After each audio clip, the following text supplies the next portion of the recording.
Olá, irmãos, graça e paz, tudo bem com vocês? Irmãos, vamos meditar um pouquinho mais em Romanos capítulo 9.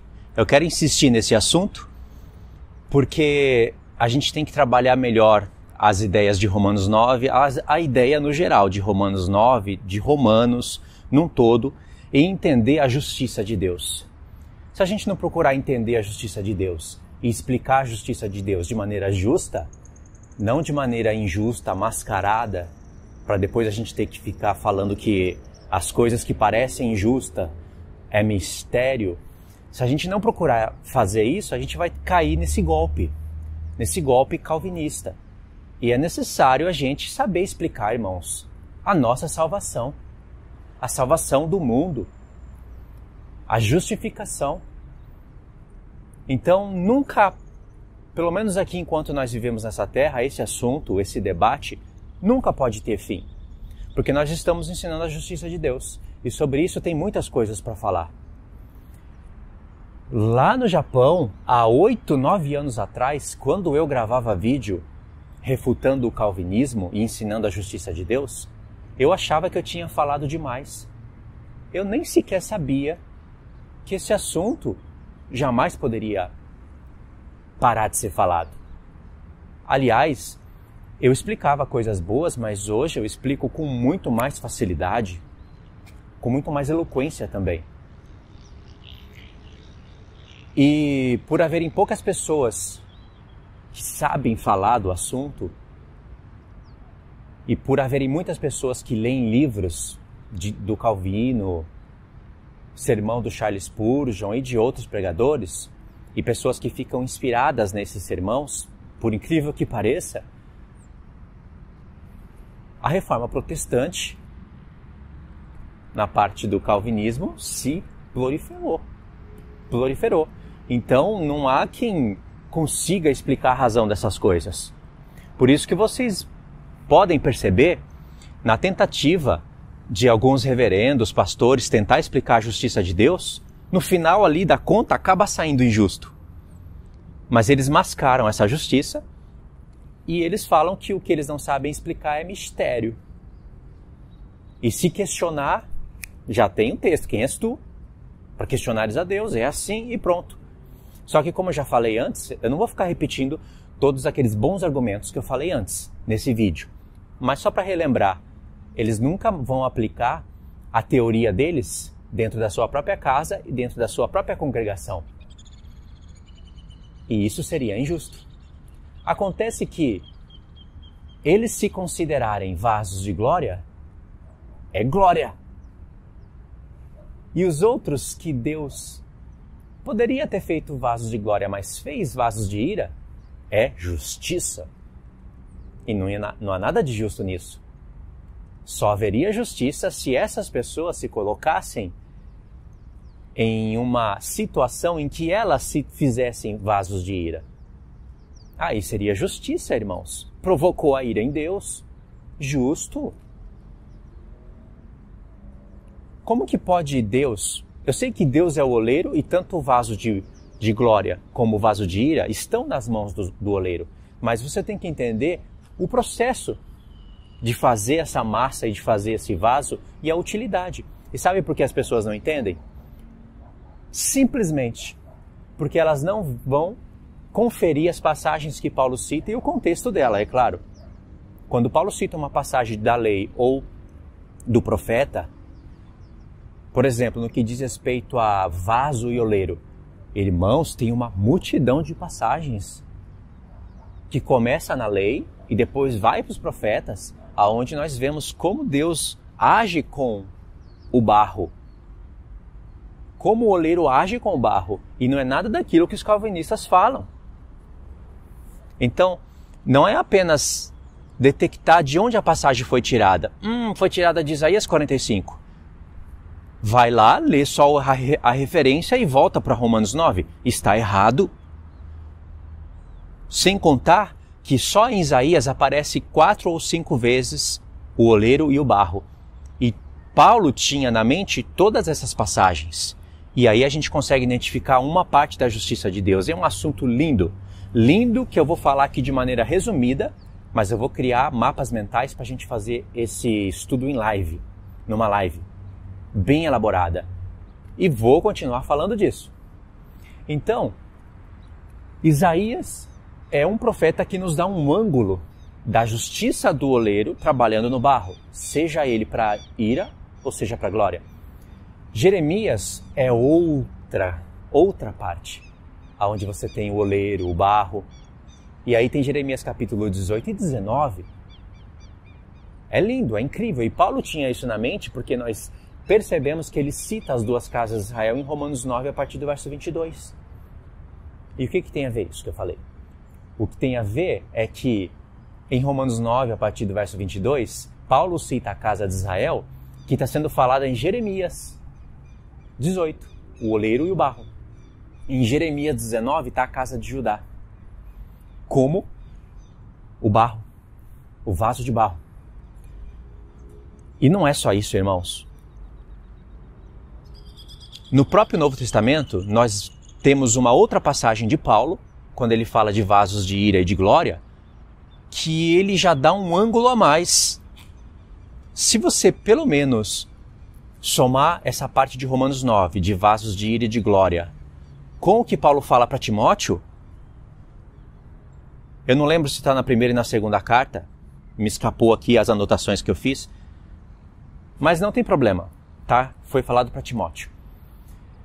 Aí você já vê um ângulo diferente, porque Paulo fala, numa grande casa, não há somente vasos de madeira, ou de prata ou de ouro. Aí você fica até pensando, de madeira? Vaso de madeira é estranho, né? Paulo fala, não há somente vasos de madeira ou de prata, mas também de ouro. É de madeira, de barro, né? Ou de prata ou de ouro. Mas também de ouro, quer dizer. Aí ele fala, e uns são para desonra e outros para honra. De maneira que aqueles que se converterem dessas coisas que ele falava no contexto, que se referia não somente a ímpios, mas pessoas dentro do ministério, será vaso de honra, útil para o seu possuidor.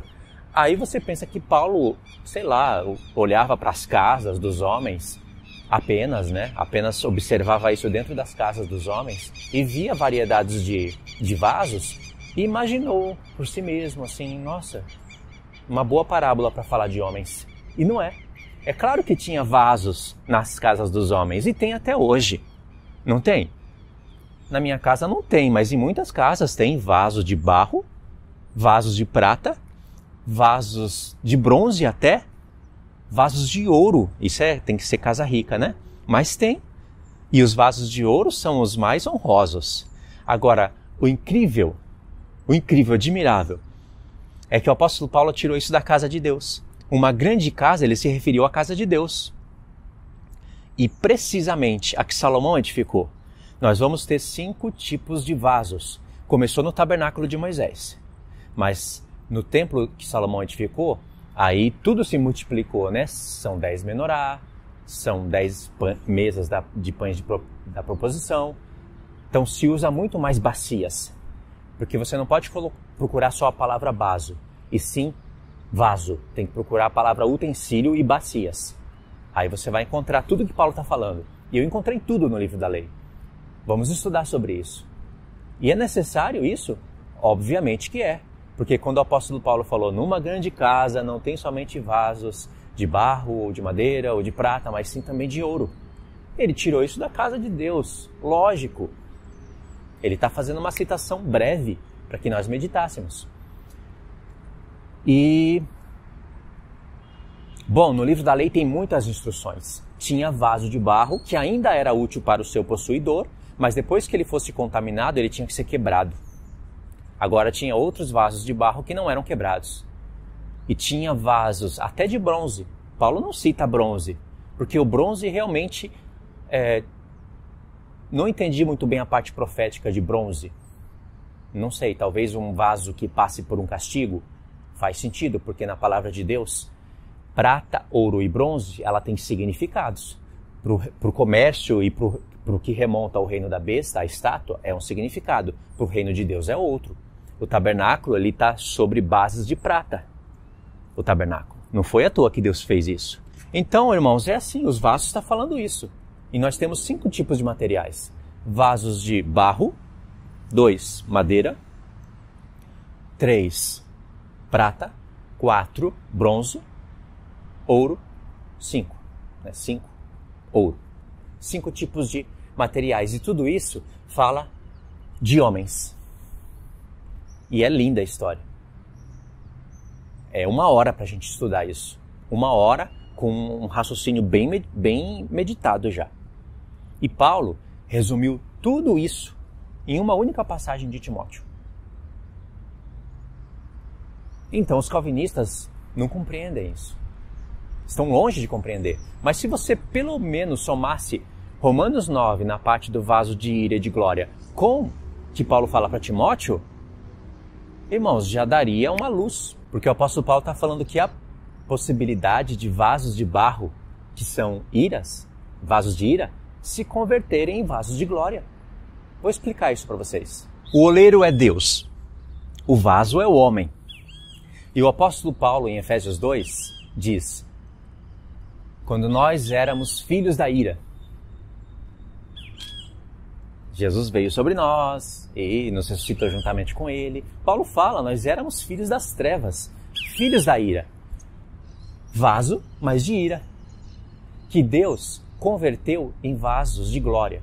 Mas ainda a conversão do vaso de glória não ocorreu ainda.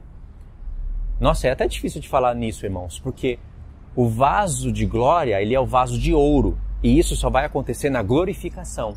Porém, como Paulo cria nas profecias e a palavra de Deus não poderia falhar, ele já pega o que haveria de acontecer no futuro, ou seja, a nossa ressurreição e a nossa ascensão nos lugares celestiais, e já coloca como se tivesse acontecido no passado. Por isso que ele faz aquela linguagem, né, toda especial em Efésios. Mas em Colossenses, que é uma carta gêmeas, ele fala praticamente as mesmas coisas, só que ele dá o mesmo ângulo em Colossenses. Ele fala, se vocês ressuscitaram com Cristo, então vivam assim, assim e assim e assim, vida de ressurreição. Mas em outras cartas, por exemplo, Coríntios, 1 Coríntios, 2 Coríntios, ele fala que a ressurreição ainda vai acontecer. Compreendeu? Então, em Coríntios, por exemplo, ele fala que Deus colocou um tesouro em vasos de barro, para que a glória não seja do homem, sim de Deus. E isso, irmãos, é uma coisa da nova aliança. Não era comum na antiga aliança, e nem é comum ainda hoje alguém colocar algo muito precioso dentro de um vaso de barro. Porque o vaso de barro quebra e o que é precioso pode se perder. Mas Deus, para mostrar a sua grande excelência, ele coloca o que é precioso em vasos de barro. Esse assunto aqui que eu estou falando está em 2 Coríntios. E o que é precioso é o Espírito Santo. E ele colocou isso em vaso de barro. E se você se manter fiel até o fim, com a ajuda do Senhor, é lógico, você vai ter o corpo glorificado, vai se tornar um vaso de ouro, e o que há dentro de você vai permanecer eternamente. O que há dentro de você é a vida eterna. É tudo o que há em Cristo. Por isso que João fala que tem pessoas que não têm a vida eterna permanente em si, porque elas perdem. E é o que tem dentro de você, do vaso de barro, que vai te ajudar na glorificação. Acontece é que Deus quer que o vaso de barro valorize aquilo que tem dentro de si, para que o vaso não seja quebrado. Porque se você não valorizar, o vaso de barro vai ser quebrado. E uma vez que o vaso de barro já está seco, ele vira cacos. E aí já não tem mais volta. Isso que eu falei está escrito em várias passagens. No livro da lei, em Isaías, em Jeremias. Mas enquanto o vaso está na mão do oleiro, ainda há possibilidade de mudança. São várias etapas da vida. E tudo isso Paulo sabia. Então, a possibilidade de vasos de ira se converterem em vasos de glória, assim como vasos que foram preparados para a glória, voltarem, abandonarem o Senhor, como Pedro disse, se esquecer da sua purificação de outrora, e a purificação é feita na cruz com derramamento de sangue, logo, Pedro não cria em expiação limitada, e se tornarem vasos de ira. A possibilidade é a pessoa apostatar da fé. Então não é lindo esse assunto? Muito lindo. Então esse tema eu vou trazer para vocês na live. Eu estou falando aqui de maneira resumida, panorâmica, eu sei que vocês estão entendendo, mas para entender perfeitamente, precisamos de ler os textos. Agora, irmãos, lá em Romanos 9, está escrito que Deus preparou vasos de ira e suportou eles com muita longanimidade, porque tinha em vista os vasos de glória, que ele de antemão preparou para a sua glória. Aí Paulo fala, os quais somos nós. E no decorrer desse assunto, no desfecho, ele mostra que a intenção do assunto, desse assunto de vasos de ira e vasos de glória, presta atenção nisso, que esse daqui vai selar o pensamento. Ele mostra que esse tema, o propósito dele, a conclusão que ele mesmo vai dar, era que Deus quis salvar também os gentios. Não somente os judeus que se achavam eleitos, mas estavam ali como vasos de ira. Embora tem muitos judeus que creram na palavra de Deus, Paulo é um deles, e era vaso de ira, mas aceitou o Senhor e se converteu em vaso de glória. Então Paulo mesmo conclui o assunto, porque há uma ligação nessa linha, né? Se você prestar atenção, antes do vaso de ira, você vai ter Faraó, que teve o coração endurecido. E antes de Faraó, você vai ter Edom, que foi rejeitado por Deus. Então, há uma linha, né? Começa com Edom, que foi rejeitado por Deus, não antes da fundação do mundo, não quando ele era bebê. Isso é erro calvinista. Nem está escrito isso na sua Bíblia. Então, primeiro vem Edom, rejeição. Depois vem Faraó, dureza de coração. E vaso de ira. Uma coisa é consequência da outra. Porque Deus rejeita a pessoa, na mente calvinista, né? Porque Deus rejeita, você vai ter ali o coração do homem sendo endurecido pelo próprio Deus, já que ele rejeitou, e depois você vai ter ele como um vaso de ira. E qual é o sentido na mente calvinista? Que Deus poderia salvar se ele quisesse, mas ele não quis. E isso, irmãos, é completamente injusto. Mas eles pegam o texto de Paulo e encavalam em cima da sua fala. Como se Paulo estivesse dizendo assim, há injustiça da parte de Deus? De maneira nenhuma, porque disse a Moisés, terei misericórdia de quem eu quero ter misericórdia. E aí, irmãos, o assunto fica tenebroso. E depois que eles apresentam aquele Deus que tem distúrbios mentais, é esquizofrênico, é um Deus, irmãos, maldoso. Aí eles querem justificar esse Deus. Eles tentam de tudo. Tem vários argumentos que eles tentam. E nunca vai conseguir. Eles tentam mascarar essa mensagem. E o que eles não conseguem falar, eles pegam o texto de Paulo. Quem és tu? Para questionar a Deus. Só que eles esquecem de aplicar a doutrina neles mesmos, né? Isso aí, eles esquecem. Eles acham que porque estão pregando o calvinismo e outros estão ouvindo, eles estão isentos da doutrina.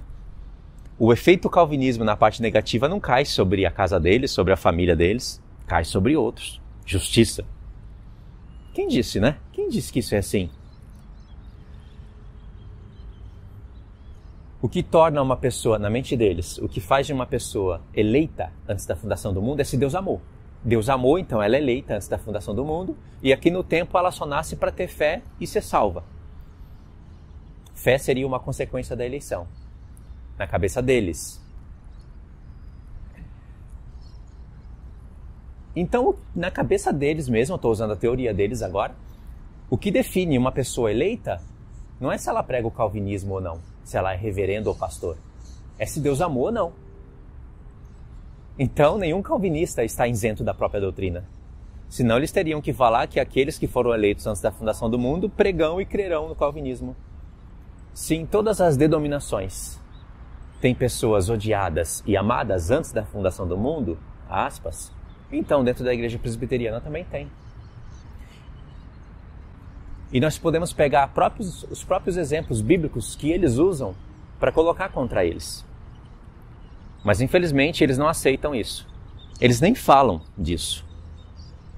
Mas você tem que conscientizar não somente aqueles que estão enganados dentro da igreja presbiteriana, mas aqueles que ainda vão crer nisso e vão ficar perdidos, soberbos, jactanciosos. Isso não é amor nem justiça. Entendeu?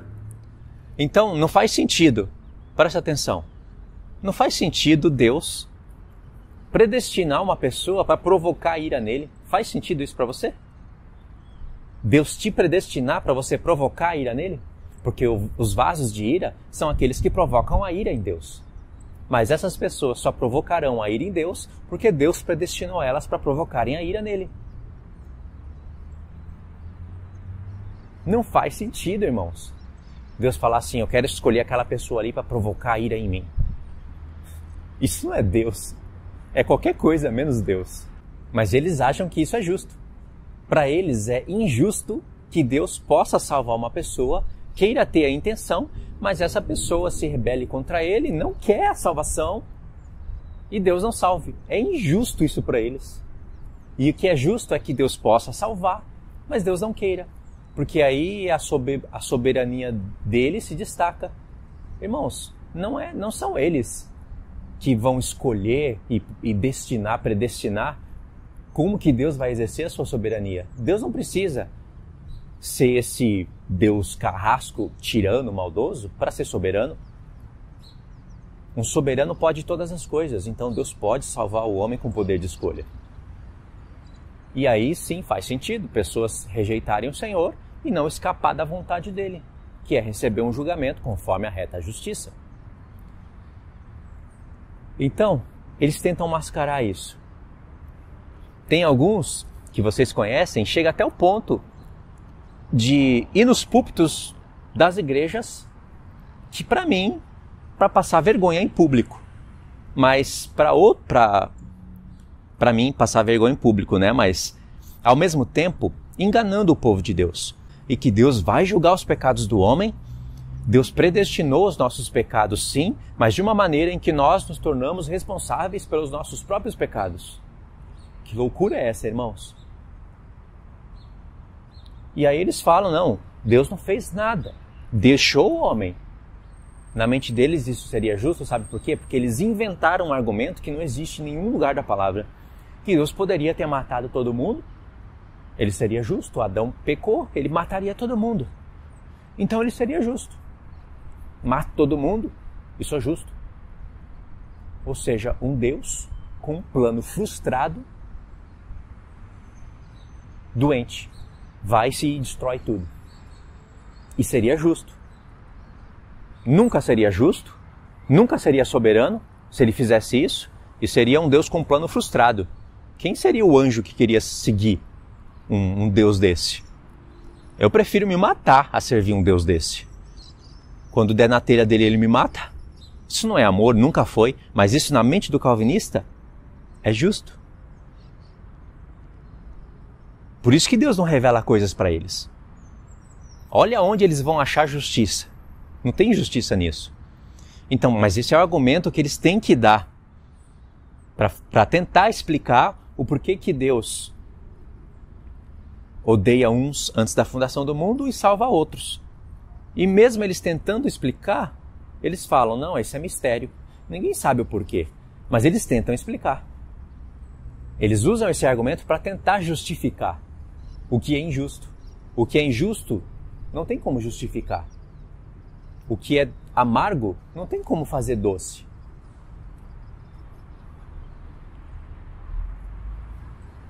E aí, tudo bem, o homem vai ser responsável pelos seus próprios pecados, mas lembra, está escrito na nossa Bíblia que não está escrito que Deus odiou Esaú antes da fundação do mundo. E nem que odiou Esaú no ventre. Não está escrito isso. Eles que inventam. Mas está escrito que os vasos que Deus endureceu o coração de Faraó e dos egípcios, e até mesmo o endurecimento de coração vai aparecer em Romanos 11, no seu povo, no seu próprio povo. Deus endureceu o coração. Mas na parte bíblica, a explicação é outra, porque tem que ler os contextos. Mas eles acham que Deus endureceu o coração de Faraó para ele fazer as maldades. E a culpa vai ser de Faraó e dos egípcios. E isso reflete toda a humanidade. Porque eles usam isso para dizer, Deus endureceu o coração de Faraó, ele endurece o coração de quem ele quer. E tem misericórdia de quem lhe apraz. E está escrito que os vasos de ira foram preparados por Deus. Entendeu esses 3 pontos? Então eles estão lendo que Deus que endurece o coração do homem, aí o homem desobedece e peca. Essa é a conclusão. E que Deus que faz o vaso de ira. E ao mesmo tempo eles querem dizer que o homem, ele é completamente responsável pelos seus próprios pecados e Deus não tem culpa disso. Se eles estão lendo o texto assim, isso jamais é uma verdade. Não está escrito que o homem que endureceu o seu coração. Está escrito que Deus que endureceu. Então, irmão, se o homem já é mau, para que Deus vai endurecer o coração do homem? Ele já não é totalmente depravado? Não precisa de nenhuma intervenção divina endurecendo o coração do homem. Está vendo como a conta está errada? A conta deles está completamente errada e eles estão cegos, não estão vendo isso. Se o homem é mau, não precisa de Deus fazer dele um vaso de ira. Ele já é. Mas está escrito que o oleiro que fez o vaso de ira. A conta simplesmente não fecha. Porque está escrito na Bíblia, então, na visão deles, o que eles estão lendo, que Deus odiou pessoas antes da fundação do mundo, e quando ela nasce, Deus endurece o coração dela. Ela é totalmente depravada, mas ainda precisa de um pouco mais. Deus precisa endurecer o coração dela. E como consequência disso, ela se torna um vaso de ira porque Deus fez. Como que Deus não é responsável pelo pecado do homem? Deus é responsável pelo pecado do homem.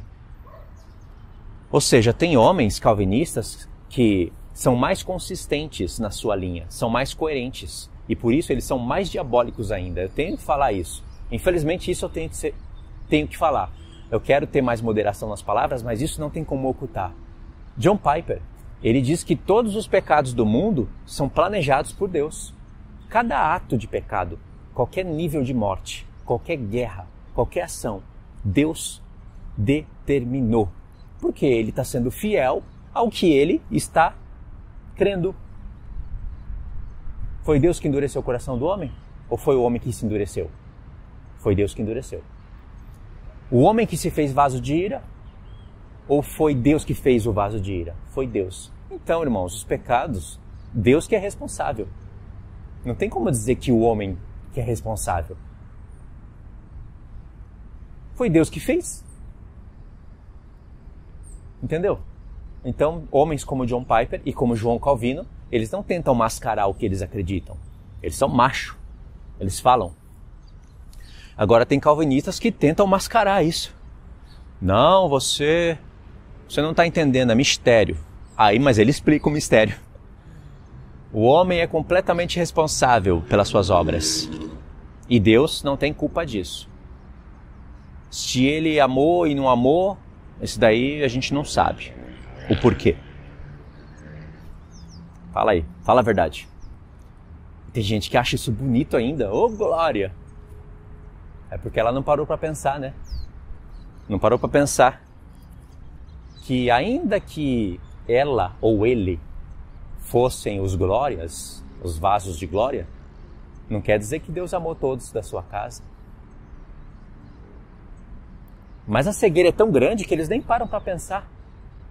É incrível, irmãos. É semelhante ao que o profeta Isaías fala. Para mim, é semelhante. Eu não sei se você vai achar semelhante, mas no profeta Isaías, o exemplo é outro, né? O exemplo é outro, mas a cegueira é semelhante. É semelhante ao que Deus denuncia pelo profeta Isaías, que um homem pega uma árvore, corta a árvore, aí um pedaço da árvore, ele faz um banco para ele sentar, faz mesa, outro pedaço da árvore ele faz fogueira para se esquentar, e o que sobrou ele faz um Deus, se prostra diante dele e fala, esse é meu Deus. E aí o profeta Isaías continua, e ele nem tem mente para pensar, peraí, de uma parte eu fiz isso, de outra parte da madeira eu fiz isso. Fiz fogo para eu esquentar comida e comer. E da outra parte eu fiz um Deus. Se prostraria eu diante de uma abominação? O homem que fez o Deus dele. Tá vendo esse nível de cegueira? Ele nem para se perguntar. esse mesmo nível de cegueira é o que está no calvinismo. Ele nem para se perguntar se ele é mesmo um eleito, se Deus tem capacidade de pegar um homem que poderia ser salvo e fazer dele um vaso de ira e jogar no inferno para que dessa maneira a glória dele brilhe mais. E isso não depende de quem quer e de quem corre. E se há essa possibilidade em todas as outras denominações, então por que não há dentro da igreja presbiteriana? Esse nível de cegueira, esse exemplo que eu quis dar, será que eles nem param para pensar? Peraí, isso pode acontecer comigo ou com a minha família? Porque, aliás, a eleição não é porque eu sinto que eu sou eleito, então eu sou eleito. Não tem nada disso. A eleição é se Deus amou. Tem pessoas que Deus odiou e essas pessoas ainda Deus chama para passar pelo trabalho dele, pela graça evanescente. Irmãos, graça evanescente é uma pessoa que participa ali de todos os trabalhos de Deus. Como diz Hebreus 6, por exemplo, Atos 20, uma pessoa chega a ser episcopo, bispo, e pode cair. Mas se ela caiu, no caso, não é porque ela abandonou a Deus e com seu livre-arbítrio escolheu essas coisas. Não, é porque ela nunca foi salva. Mas se ela nunca foi salva, por que Deus chamou ela? Será que eles não param para pensar nisso? Tá vendo? Deus não se contenta em apenas pegar um ímpio e endurecer o coração dele, Faraó, fazer ele como um vaso de... Quer dizer, odiar ele antes da fundação do mundo, Edom, endurecer o coração dele, Faraó, e fazer dele um vaso de ira, para jogar no fogo, para que a sua glória brilhe. Ele não se contenta em apenas fazer isso. Ele tem que pegar alguns desses e fazer passar ainda pela graça. Participante do Espírito, de uma boa palavra, como diz Hebreus 6. Mas se no caso, esses participantes do Espírito, da boa palavra, dos poderes do mundo vindouro, pessoas que fazem imposição de mãos, que pregam o Evangelho, que chega a ser até bispo e episcopo, mas caem, no caso bíblico, é porque apostataram. Então, Deus quis, eles que não quiseram. O julgamento é justo. Mas no caso calvinista, é porque Deus nunca quis salvar. Se Deus nunca quis salvar, irmãos, por que ainda fez pessoas participarem disso? Ele precisa disso para ter glória? Então abandona esse Deus. Se esse Deus precisa fazer isso com um homem para ele ter glória, abandona esse Deus, irmãos. Atos 20, Paulo fez uma reunião ali, chamou todos os presbíteros. E ele falou no discurso dele, advertindo eles, que dentre eles mesmos se levantariam lobos vorazes. Poderia ser que não seja um episcopo, poderia ser um membro deles, mas os presbíteros estavam lá. E Paulo estava falando com os presbíteros, dentre vós mesmos se levantarão lobos vorazes. O que Paulo está falando é a apostasia que vem. Toma cuidado, quem der lugar vai ser arrastado por ela. Deus não quer isso, mas é inevitável que não aconteça para aqueles que deem brecha. Então, um bispo pode cair. Mas no caso calvinista, não é que ele caiu, perdeu a salvação. É que ele nunca foi salvo. Se nunca foi salvo, por que Deus colocou essa pessoa no episcopado, irmãos? E será que eles não param para pensar que o que aconteceu lá pode acontecer hoje? Se Deus pode chamar uma pessoa para ser bispo da igreja e essa pessoa nunca ter sido salva, quanto mais os membros que estão ouvindo a palavra. Mas eles omitem essas coisas. Então abandona esse Deus, porque isso não é Deus. Eu não quero servir um Deus desse, jamais. Eu quero servir o Deus da Bíblia. O Deus que quis, que morreu por todos. Como Paulo fala, como João fala, como Pedro fala. E todos não são salvos, porque não são todos os que querem. Daí é problema do homem. Se não quer, vai ser julgado. Mas veja que a pessoa que não quer, durante a vida toda dela, olha as nações, irmãos, olha ao redor. Muitas nações, a maioria não quer. Deus continua sendo soberano. Quem quer, receba de graça da água da vida, beba dela. Mas quem não quer, irmãos, os homens continuam trabalhando, edificando, tendo relações sexuais, fazendo o que querem. Quem está sustentando tudo isso? Olha que coisa linda ali, o sol. Está meio que escondendo atrás das nuvens. Mas é o sol, a lua, as estrelas, o ar. É Deus que sustenta tudo. Ou seja, até os vasos de ira estão na mão do oleiro, de Deus. Só que vai chegar um momento em que eles vão ser quebrados. Ninguém vai escapar do julgamento de Deus. E aí nós vamos ter um julgamento justo. Tá vendo? Mas há possibilidade desses vasos se converterem em vasos de glória. Aceitem o Evangelho. Deus já sabe de tudo isso. Quem vai aceitar, quem não vai. Já tem um povo eleito antes da fundação do mundo e nós sabemos porque Deus nos deu a conhecer. E Deus nos deu a conhecer não porque Paulo escreveu em Efésios. É porque o que Paulo escreveu em Efésios, ele aprendeu nos profetas. Nem precisava estar escrito em Efésios que Deus nos elegeu em Cristo antes da fundação do mundo para a gente acreditar nisso. Se Deus criou os céus e a terra, o mar e tudo que neles há, e lá nos profetas ele já sabe o que vai ter no coração de Gog e Magog, não fala? Naquele dia subirá as intenções malignas no seu coração e você vai fazer isso e aquilo. Deus está decretando isso. Em que sentido? Em que essas coisas que Deus previu, anteviu, vai acontecer. Deus não mudou. Vai acontecer. Está decretado. Está predestinado a acontecer. Agora, Deus fez Gog e Magog e o reino da besta se tornarem o que serão? O que são, né? Porque já está no mundo? Claro que não. Tá vendo? Nós estamos conjugando tudo. Deus é soberano. Ele controlou toda a situação. Não precisou pôr a maldade no coração do homem e não querer salvar ninguém desses daí. Não precisou. Então, se Deus mostra esse pensamento dele nos profetas, nós sabemos que Deus já conhece aqueles que vão ser salvos. Não é? O Cordeiro foi morto antes da fundação do mundo. Não literalmente, na presciência de Deus. Na presciência que ele anteviu, mas não ficava só antevendo. Ele decretou que Jesus seria morto.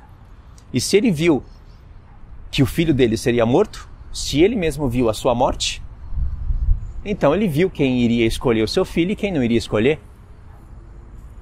Presciência. Presciência e eleição não são a mesma coisa.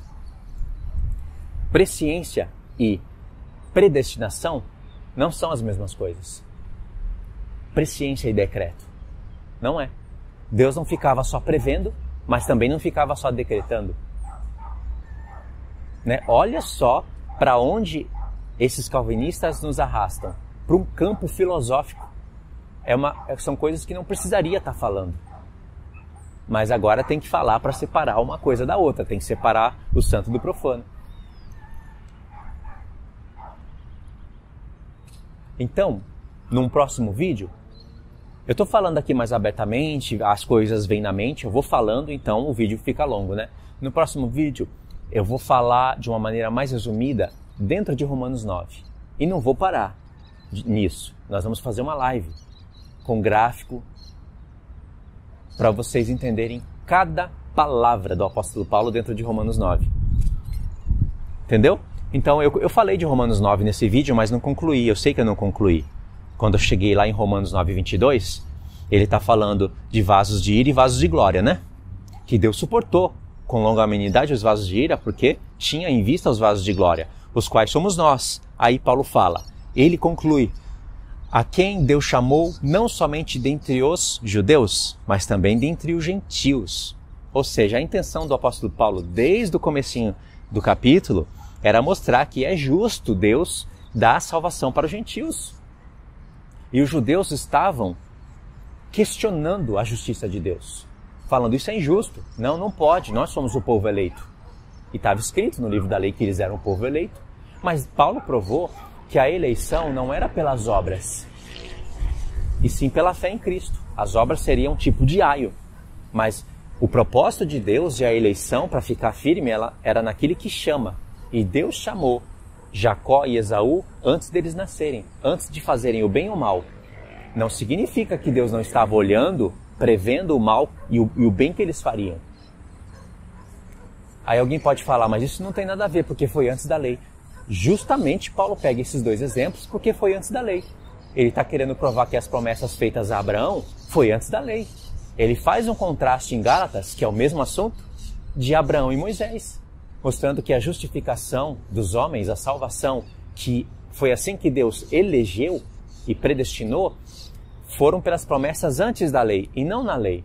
De Jacó haveria de sair Israel e de Israel as obras da lei.